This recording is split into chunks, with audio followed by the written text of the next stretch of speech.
Nakatakdang simulan sa Mayo ang rehabilitasyon ng EDSA dahil na rin sa nakambang katakot-takot na traffic kapag sinara ang ilang bahagi ng EDSA na isang MMDA na magsagawa muna ng mock EDSA rehab kasama ang DPWH. Balitang hatid ni Dano Tingkungko. Pagsapit ng gabi, wala nang galawan ng mga sasakyan sa north at southbound lane ng EDSA Estrella. Nakalala pa sa sitwasyon ng mga lubak sa ilang bahagi ng EDSA.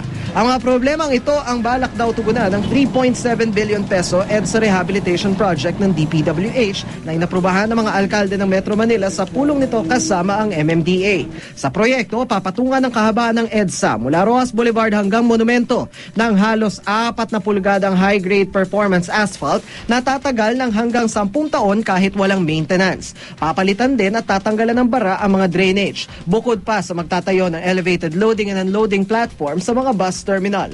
Plano rin ng DPWH na magtayo ng flyover sa may EDSA TAP. From Ross Boulevard to TAP, ayan yung MRT. So, practically, this is any time of the day. Ngayon man, bagamat hindi tumutol sa proyekto, nag-alala raw ang ilang alkalde sa epekto ng rehabilitasyon sa kasalukuyang mabigat na daloy ng trapiko. May ilang bahagi kasi ng EDSA na 3 lane lang ang matitira kapag sinimulan ang proyekto.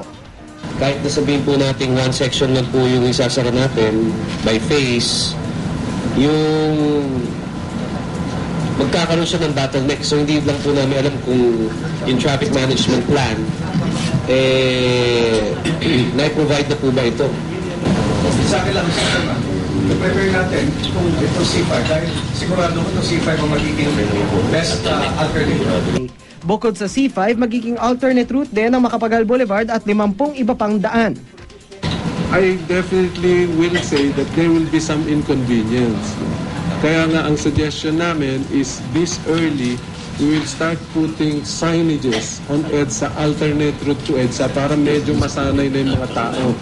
And the other important suggestion is we need to recover the sidewalks. We need to remove illegal parking, vendors, obstructions on the sidewalk. Pakikiusapan din ng ilang private subdivision na magpadaan ng mga sasakyan kahit sa limitadong oras lang. Bukod dyan, masasuspend natin yung motorcycle lane. Siguro,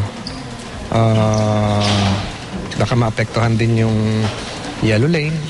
So, pag-aaralan lahat yun. target na simulan sa Mayo ang rehabilitasyon at tapusin sa loob ng 2 taon bago ang Apex Summit sa bansa sa 2015. Dano Tingkungko, GMA News.